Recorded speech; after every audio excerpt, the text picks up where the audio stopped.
Vajiraman Ravi has been still there even during my mains preparation, during both my attempts 2023-24. I started my preparation in 2018 here as a foundation batch student, and finally I'm again back here 6 years later. The life has come full circle finally. I post-graduated actually in year 2018. After that I came to Vajiraman Ravi, as the name has always been there, where I was completely clueless कि क्या करना है क्या नहीं. And that year I think, but I think ये join किया test series मैंने, and we had those regular feedback sessions. GS we had GS. I was enrolled for the GS thing. I had that regular feedback session after every copy that was checked. We had those mentoring sessions going on. So उससे पता चलता था what is wrong, where I should add on, what is the changes I need to make, etc. So it went like that, and I really scored good in GS. Last year also it was 435 marks in GS 1, 2, 3, 4. Hi, this is Dr. Rangamanju. I have secured an All India rank of 24 in the recently concluded CSE 2024. My optional subject was anthropology, and I have a background in medical sciences. I graduated from Bangalore Medical College in the year 2019. This was my third mains and my sixth attempt, and in my third and final attempt I increased my anthropology score in paper 1 from 125 to 151, which is one of the highest scores in this year, and I would like to discuss what may have worked in my favor in this year's examination. So one of the questions I'm usually asked is, what was the biggest turning point in my preparation?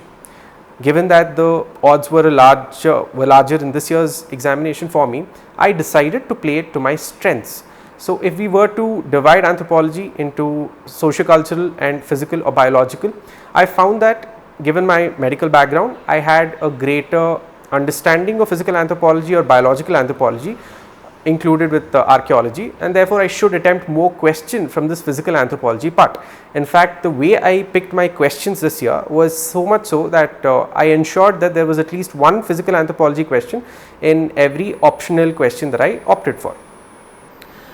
Now the reason I say this is because it has to go down to the candidate and what his background is in order to determine what works best for him. If I may take a few examples, there was a certain Wasim Ahmed Butt sir in the previous year. He is All India rank 7. He would say that the socio-cultural part yielded more marks, and some of the notes of Narayan Amit sir that I followed, he said that physical anthropology is more likely to fetch more marks. So this decision has to be made by the candidate himself. But in my understanding, I found that when physical anthropology was covered well, it generally fetches marks. So in this year, I in fact left an entire 10 marker in the section A compulsory section, and I still secured 151, which possibly means that my answers fetched a higher score and they had an abundance of physical anthropology in them. This meant that if there is a question on genetics, if there is a question on archaeology, primates, etc., I would almost compulsorily attempt them. But having said this, I think there is another oft asked question, which is how important are diagrams, schematics and so on important for answer writing and presentation in the final examination.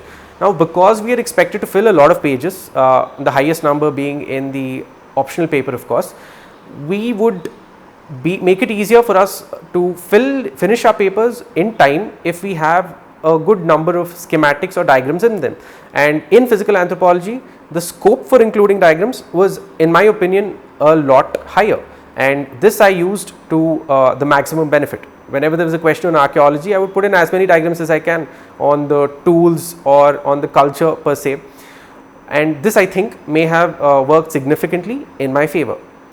Another thing that I did, I think, which may have helped the examiner see that I had a focus in anthropology as a genuine student of anthropology, was to integrate current affairs into my answer writing. I can recall this very vividly, at least in one question. The question was something about forensic anthropology in 2024, Anthropology Paper 1, and I included a certain finding from current affairs. Now, if you are all aware that Bangalore had to face a certain domestic terrorist incident, a certain restaurant by the name Rameshwaram was attacked, and it was eventually found and detected by police that the individual in question was traced to a certain part of the country. They did so by using gait analysis, and I included this in my answer as well. And similarly, there were other parts in the question paper where I've incorporated current affairs to show that I understand the demand of the question a little better. And having said this, one of these things that aspirants usually fear, and even I feared it till I got a higher score in the first paper, was that we need to be exemplary or we need to give perfect answers to get a sufficiently high score. And now I would like to banish that demon and say without an ounce of doubt that we do not need perfect answers throughout. Even some above average answers mixed with average answers in the rest will get you a high score. Now the reason I say this is there was a question on the theory of Levi-Strauss, the application of binary opposition in the context of the Astivals and construction of myth and myths. For this question, I did not know what the Astival myth concept was, but I still attempted the question because I had to club it with a physical anthropology question, and I did so by incorporating as many knowledge based facts that I had regarding the myths and the mythemes, and gave as much of a conclusive answer as I could. Now I can assure you that I did not give a perfect answer, but given the score of 151, I should have gotten a fairly okay score. So this is again to tell the candidates out there who are still attempting this exam that you do not need perfect answers. And as in an extension of that, I would say that if you were to limit your sources, I think it would be easier for us to revise it in the 5-day spell after GS4 and between the final papers. It would make it easier for us to cover as many of those rote learning, memory intensive facts as possible. On the count of what our sources are in order to get a high score for anthropology, I would possibly suggest something that has been often repeated by toppers in the past, but not many would do, which is to incorporate the learnings of Ember and Ember into your notes. Now, the notes can be your own from the classes that you attend or toppers notes. In my case, it was essentially just an entire exercise of toppers notes that I used in order to inform my learning.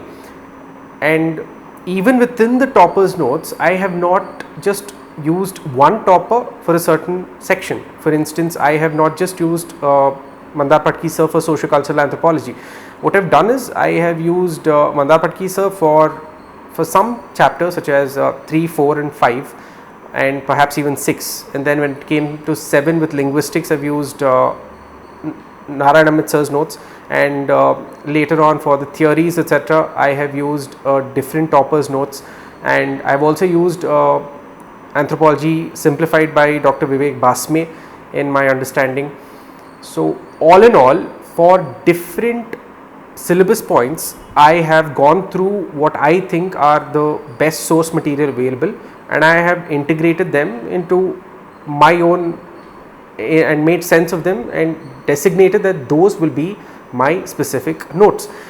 By this, I just want to tell candidates out there that you don't need to rely on perfect notes. We will never get them. There will always be questions asked in the final examination which will defy our expectations.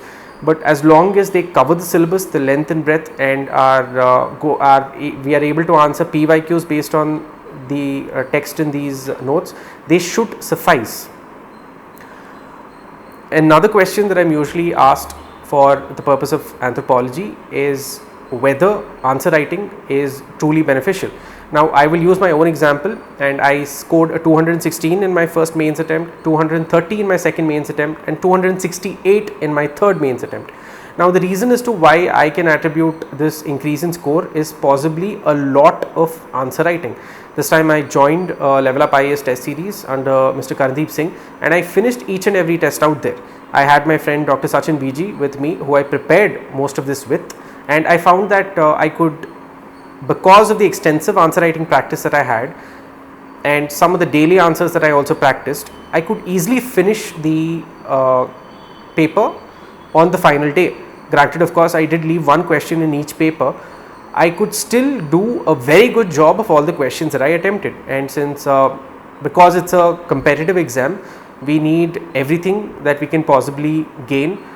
We should ideally try to finish all the questions in the paper as well. So that is it about my anthropology strategy.